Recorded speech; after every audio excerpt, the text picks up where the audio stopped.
le travail vital des agents du maintien de la paix.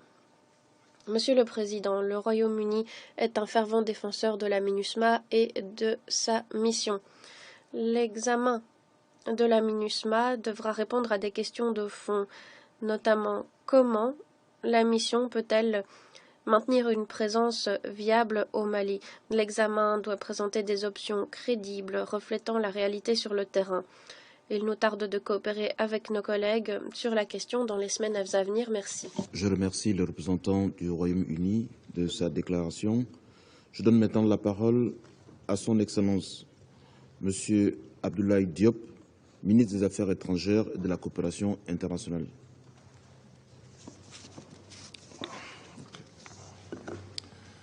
Merci beaucoup, Monsieur le Président.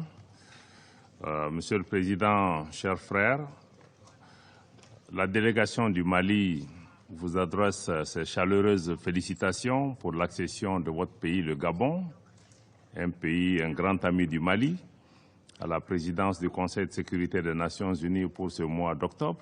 Et je voudrais vous assurer de notre entière disponibilité à œuvrer avec vous pour la réussite de votre mandat. Je voudrais aussi, avec votre permission, saluer et remercier tous les membres du Conseil qui ont exprimé des mots aimables à mon endroit et à l'endroit de mon pays. Mesdames et Messieurs les membres du Conseil de sécurité, nous nous réunissons à un moment où une lâche attaque terroriste à l'engin explosif improvisé a coûté hier lundi 17 octobre la vie à 4 casques bleus tchadiens et en a blessé 3 autres. Au nom du gouvernement et du peuple malien, j'adresse nos sincères condoléances aux familles des victimes, au gouvernement, au peuple tchadien, mais aussi aux Nations Unies, et nous souhaitons prompt rétablissement à l'ensemble des blessés. Je voudrais aussi, en disant cela, condamner sans aucune réserve cet acte barbare qui ne fait que renforcer notre détermination commune à poursuivre la lutte contre le terrorisme. Je voudrais aussi associer à cela les milliers de victimes de soldats maliens, mais aussi de populations civiles maliennes qui continuent aussi à payer un lourd tribut à cette insécurité depuis plus d'une décennie. Mesdames et Messieurs les membres du Conseil, le gouvernement du Mali prend note du rapport du secrétaire général sous examen et remercie mon frère, M. El-Khassim Wan, représentant spécial du secrétaire général pour le Mali et chef de la MINUSMA, pour sa présentation ainsi que les mises à jour depuis sa publication. Les observations détaillées du gouvernement ont été communiquées aux membres du Conseil dans un mémorandum.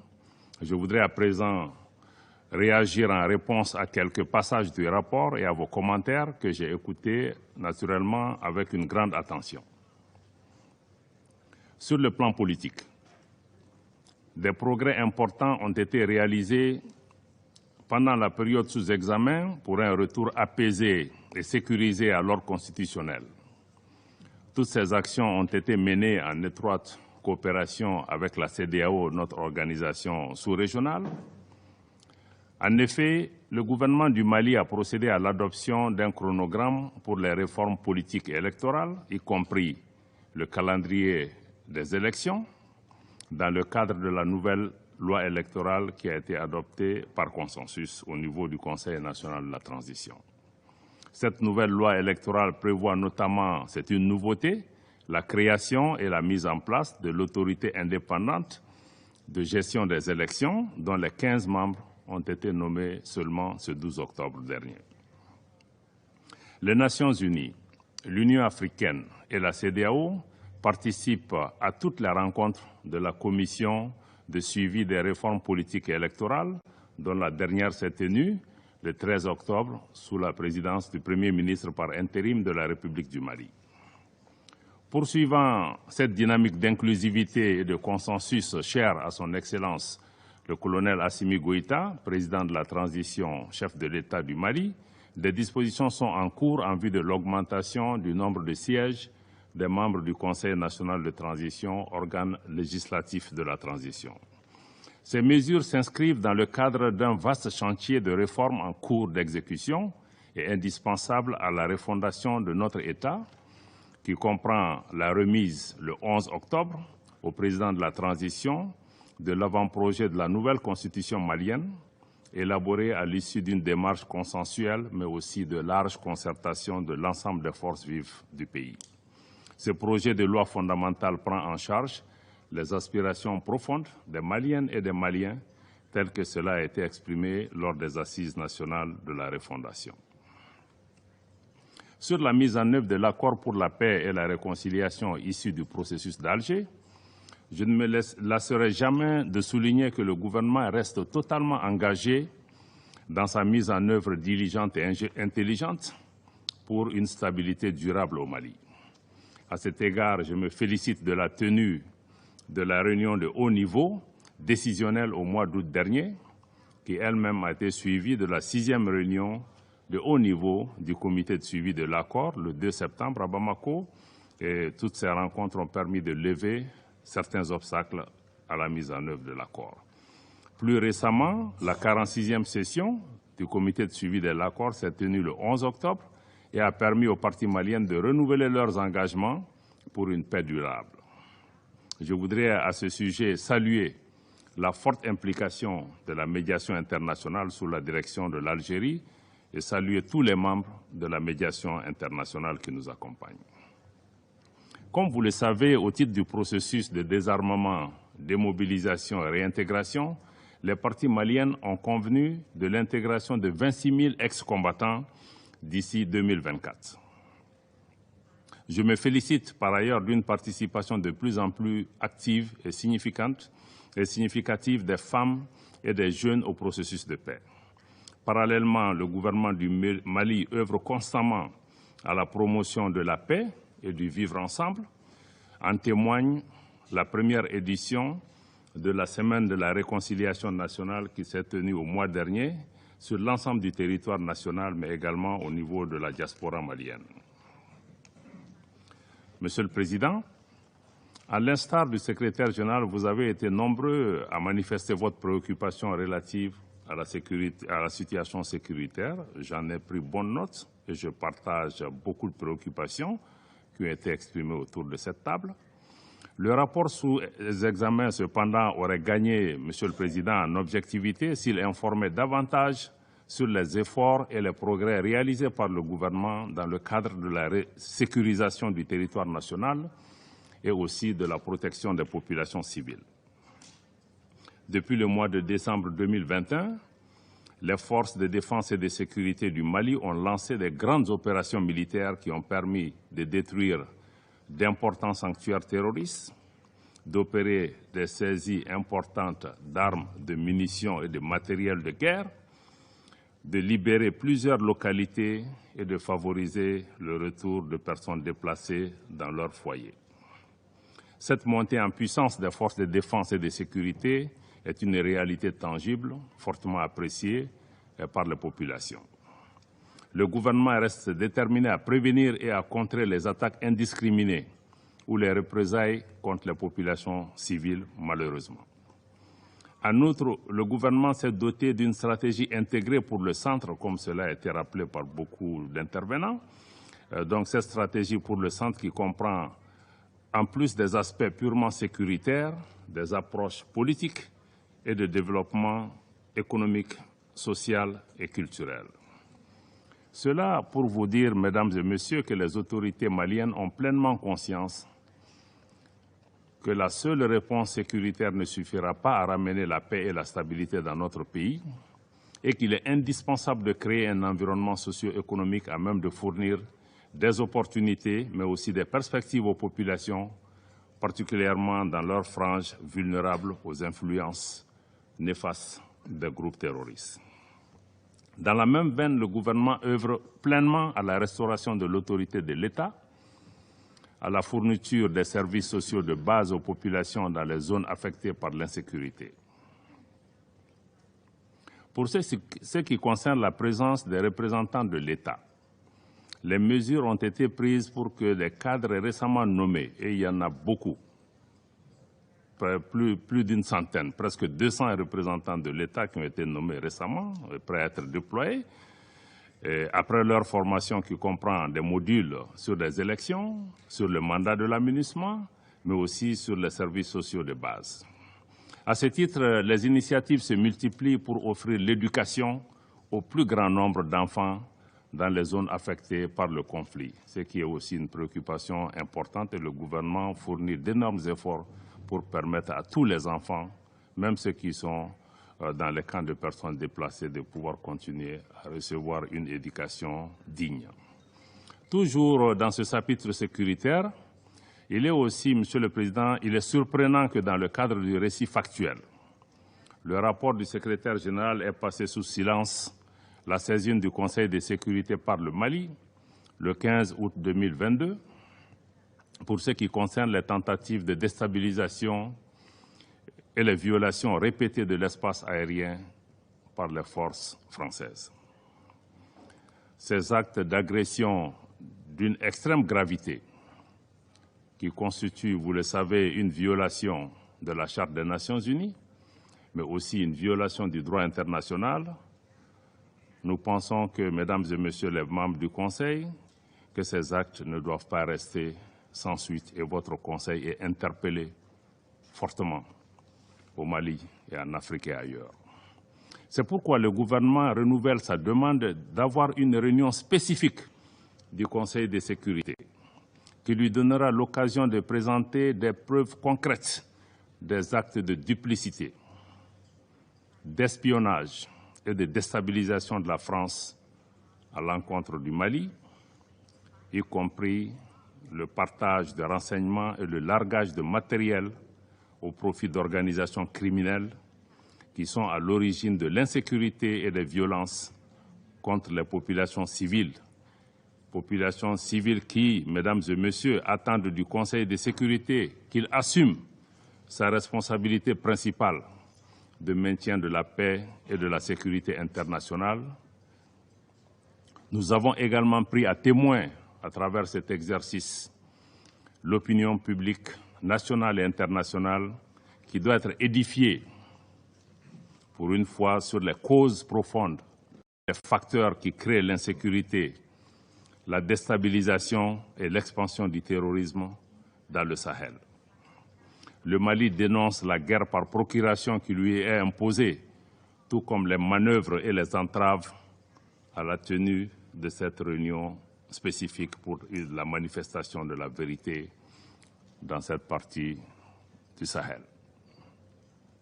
En tout état de cause, le gouvernement du Mali se réserve le droit de recourir à la légitime défense, conformément à l'article 51 de la Charte des Nations Unies, mais aussi conformément à la lettre numéro 0444 MHCI en date du 15 août que le gouvernement du Mali a adressé au Conseil de sécurité. Donc le Mali se réserve le droit de recourir à la légitime défense si la France continue à porter atteinte à la souveraineté de notre pays, à son intégrité territoriale et à sa sécurité nationale.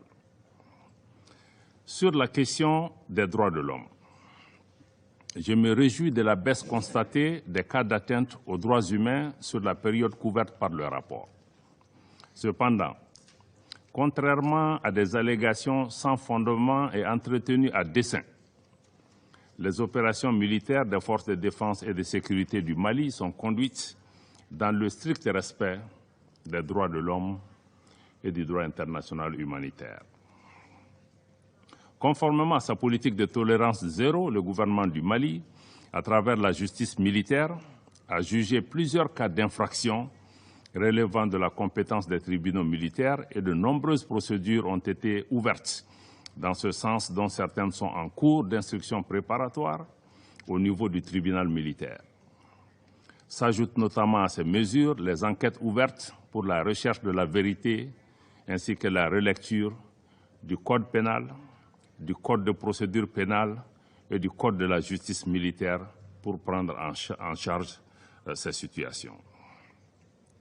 Je salue ici l'appui de la MINUSMA dans le cadre de la tenue de la deuxième audience du tribunal militaire de Mopti et de 3 autres audiences au niveau de la juridiction de Douenza, ainsi que sa contribution à l'amélioration des conditions de détention et de sécurité dans certaines prisons au centre du pays.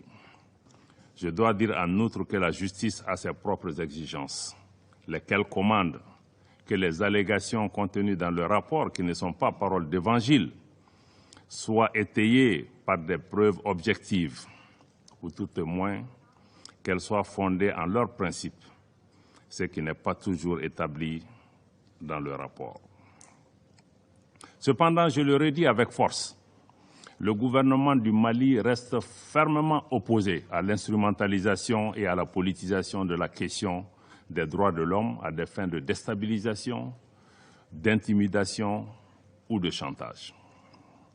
Au demeurant, il est tout aussi regrettable de constater que certains mécanismes des Nations Unies, mis en place soi-disant pour aider les pays en crise, fassent l'objet des mêmes instrumentalisations par des influences extérieures.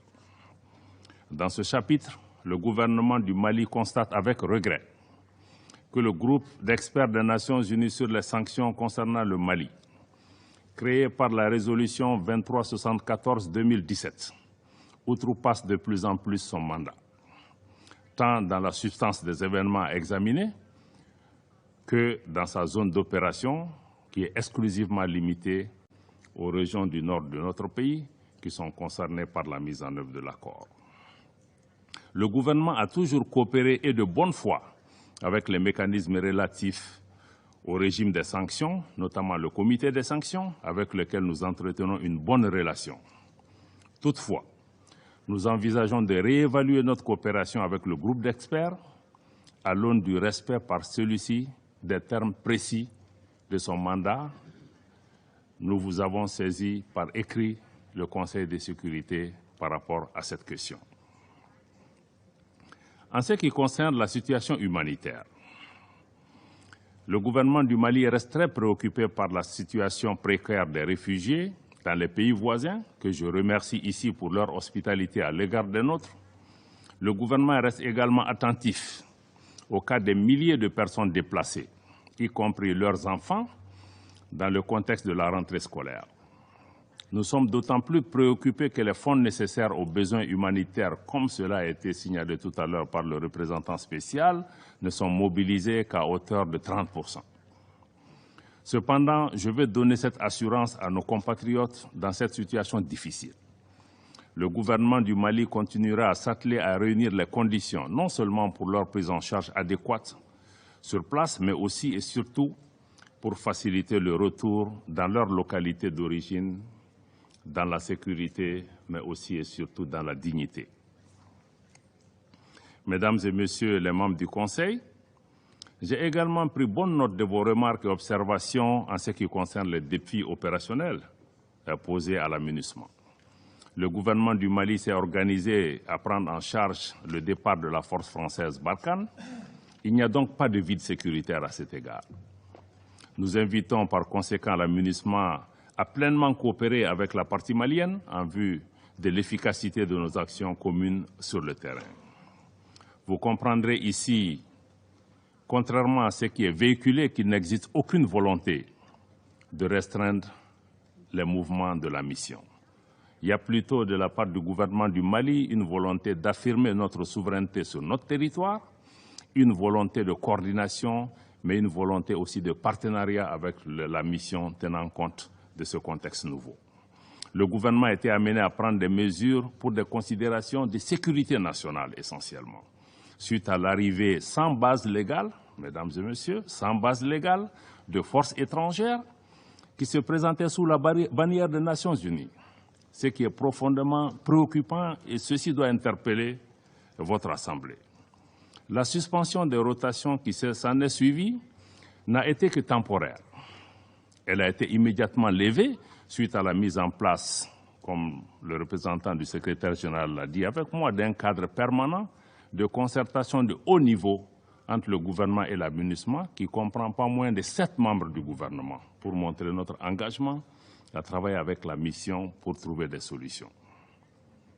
Ce cadre a permis de régler les questions de rotation et ce cadre aussi qui est permanent permettra aussi d'apporter des solutions à d'autres difficultés qui se poseront à l'aménagement. En tout cas, nous serons toujours disponibles pour envisager ensemble des solutions.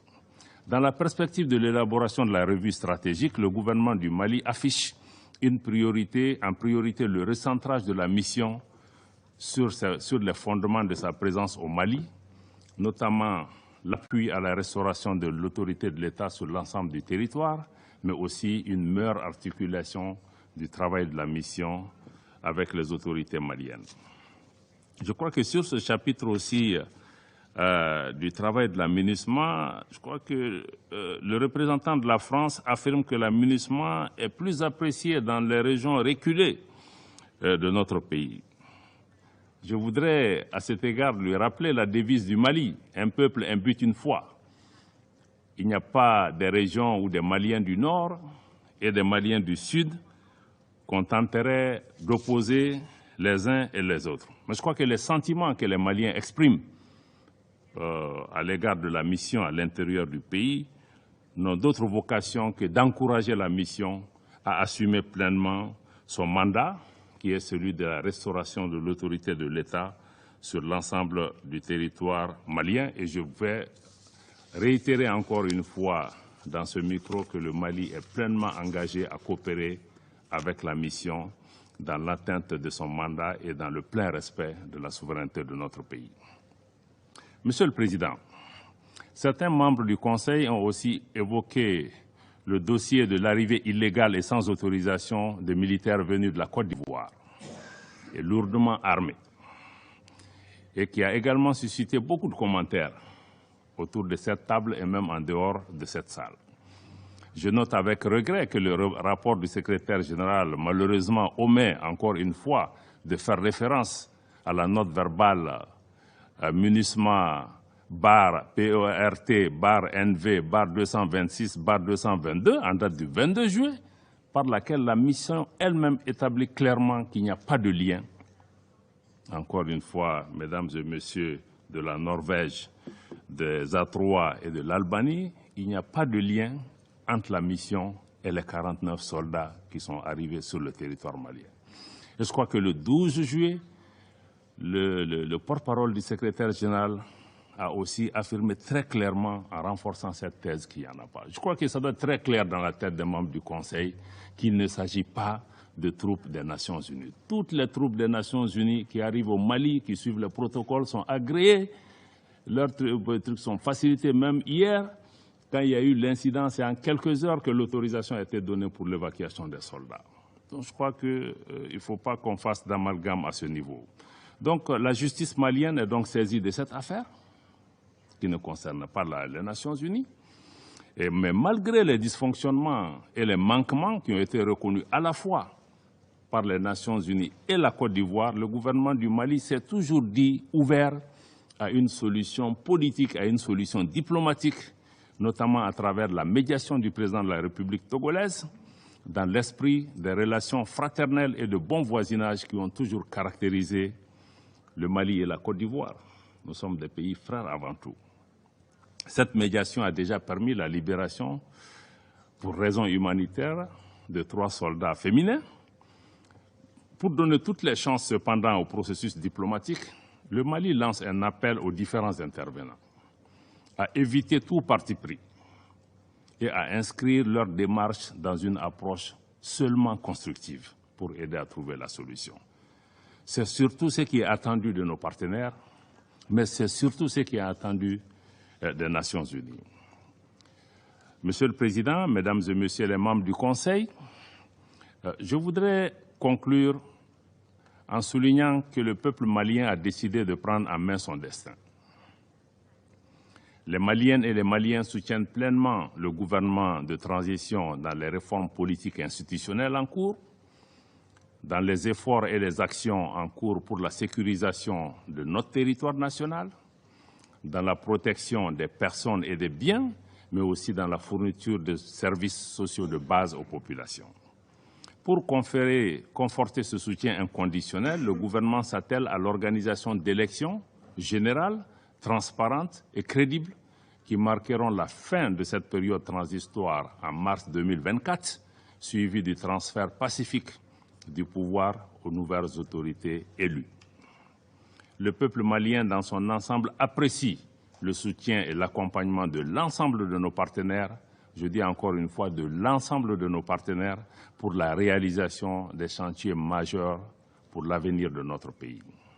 À cet égard, je voudrais rappeler les principes clés édictés par son Excellence le colonel Assimi Goïta, président de la transition et chef de l'État, qui guide désormais l'action publique au Mali. C'est important de retenir ces principes parce que ces principes vont guider notre interaction avec vous comme avec d'autres partenaires. Ces principes sont les suivants. 1.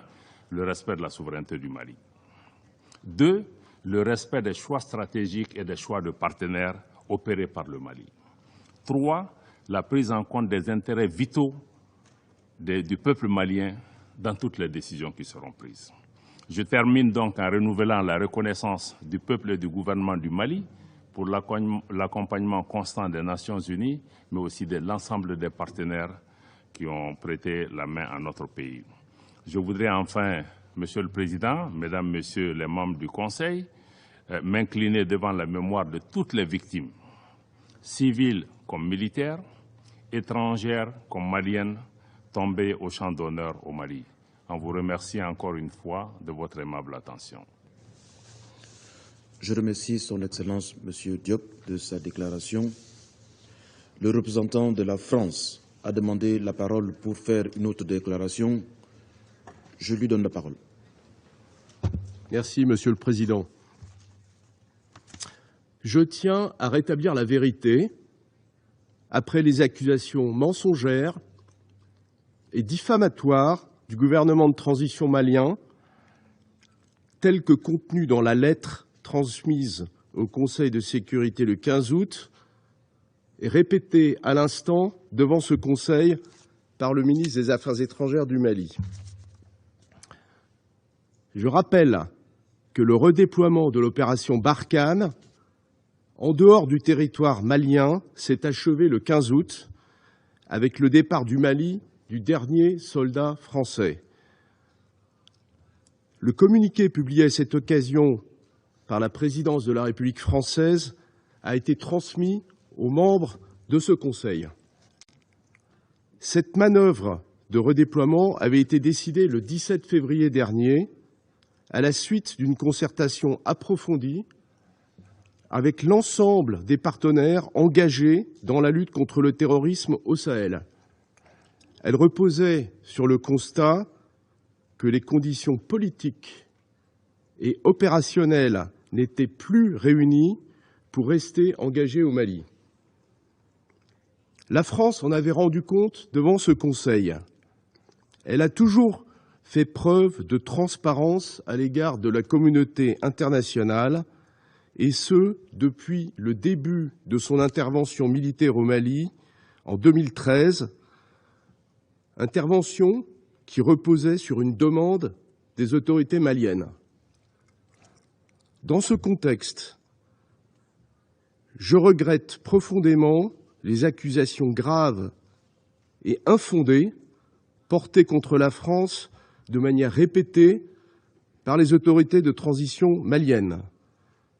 Je rappelle que la France s'est engagée pendant 9 ans aux côtés du Mali, à la demande de ce pays, pour combattre les groupes armés terroristes et que 59 soldats français ont payé le prix de leur vie dans ce combat. La France n'a jamais violé l'espace aérien malien. Je conteste formellement toute violation du cadre juridique bilatéral. La France se conforme aux prescriptions de l'accord conclu par l'échange de lettres en 2013. Malgré la dénonciation unilatérale et injustifiée de cet accord par le Mali, le 2 mai dernier, la France restera engagée au Sahel, dans le golfe de Guinée et la région du lac Tchad, aux côtés de tous les États responsables qui font le choix de la lutte contre le terrorisme et du respect de la stabilité et de la coexistence entre les communautés.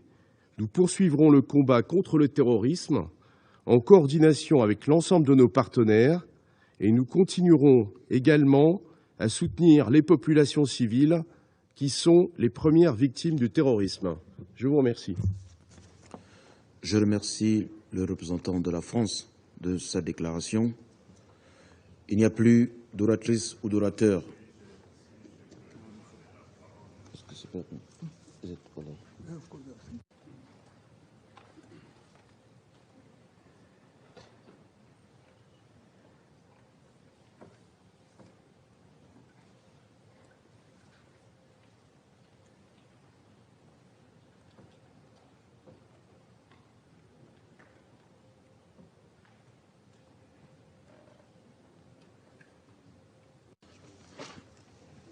Son Excellence, Monsieur le ministre, Monsieur Abdoulaye Diop, ministre des Affaires étrangères de la coopération internationale du Mali, a demandé la parole pour faire une haute déclaration. Je la lui donne. Merci, Monsieur le Président. Je m'excuse vraiment de devoir prendre la parole parce que je pensais que la réunion était terminée. Je crois que je ne vais pas aller dans le détail pour répondre aux déclarations qui ont été faites par le représentant de la France. Mais je crois que sa prise de parole justifia encore une fois la session que le Mali a demandée pour pouvoir présenter ces éléments. Parce que nous n'avons pas eu l'occasion de pouvoir présenter ces éléments. Je souhaite maintenant que la France a commencé à répondre, qu'elle donne son accord pour que nous puissions avoir cette session où, dans les plus brefs délais, l'État malien amènera à la face du Conseil de sécurité, à la face du monde, des preuves concrètes et tangibles de ce que nous mettons en avant. Il y va de la crédibilité du Mali. Le Mali n'a pas fait ces déclarations à la légère. Nous savons qu'il s'agit d'actes et de déclarations extrêmement graves pour lesquels nous mettons en jeu la responsabilité et la crédibilité de l'État malien. Donc je souhaite que la France soit maintenant porteur de cette demande pour cette réunion spéciale. Merci.